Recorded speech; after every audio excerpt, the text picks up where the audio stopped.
हरि ओम आत्मीय भक्तजनों, सप्रेम जय श्री हरि। ओम ऐंग ओम जय मां सरस्वती। बानोच्छिष्ट जगत सर्वम, यह संपूर्ण संसार वान भट्ट का उच्छिष्ट मात्र है, ऐसा संस्कृत साहित्य में कहा गया है। संस्कृत साहित्य में कविवर बाणभट्ट का सर्वोच्च स्थान है। कवि बाणभट्ट संस्कृत साहित्य के शिरोमणि कवि हैं। उनके विषय में प्रचलित है कि वे भगवती मां सरस्वती के वरदाई पुत्र थे। कविवर बाणभट्ट जब संस्कृत के काव्यों की रचना करते थे तो लगातार लिखते जाते। इस लेखन काल में न उनको खाने पीने की सुध रहती थी, विश्राम तो मानो सोचा ही नहीं था। कहा जाता है जब उनके ललाट से पसीना के स्वेद कण झरझर गिरने लगते तो मां सरस्वती खुद अपने आंचल से पोंछती। कहा जाता है मां सरस्वती उनके बगल में बैठकर पंखा झलती थी। मां सरस्वती चांदी की कटोरा में लेकर खीर खिलाती थी, भोजन कराती थी, स्वयं अपने हाथों से कविवर बाणभट्ट को। अनेक किंवदंतियां हैं सरस्वती के वरदाई पुत्र कविवर बाणभट्ट के विषय में, जिसमें मैं कुछ जाना कुछ पढ़ा हूं। सो आज मन हुआ कि कविवर बाणभट्ट की इस कड़ी को सरस्वती भक्ति में जोड़ दूं।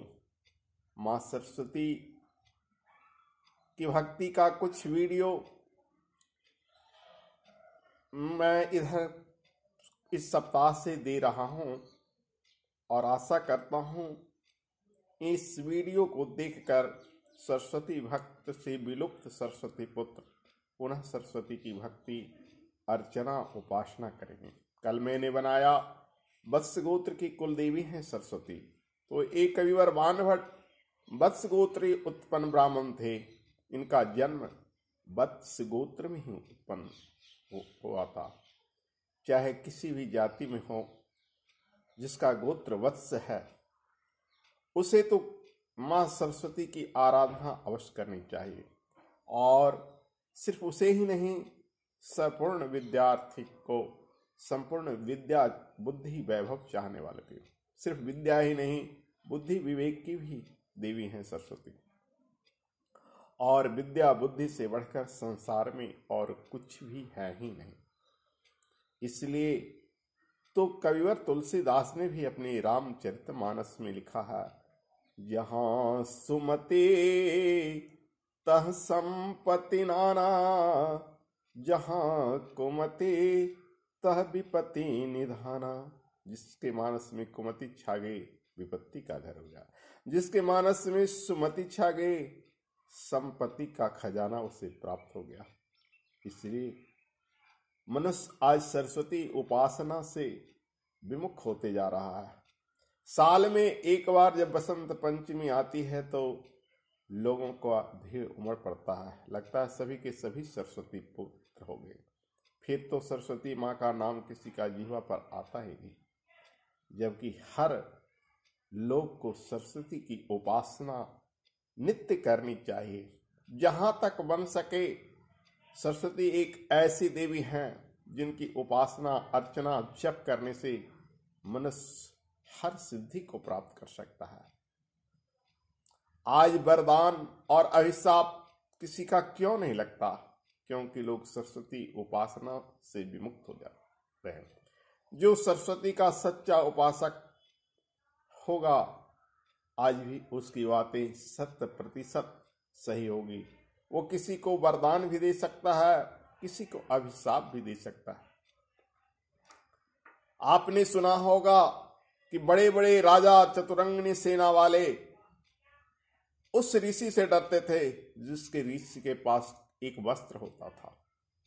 उसके आ जाने से वे अपना सिंहासन छोड़ दौड़ते थे, उनके चरणों में लिपट जाते थे।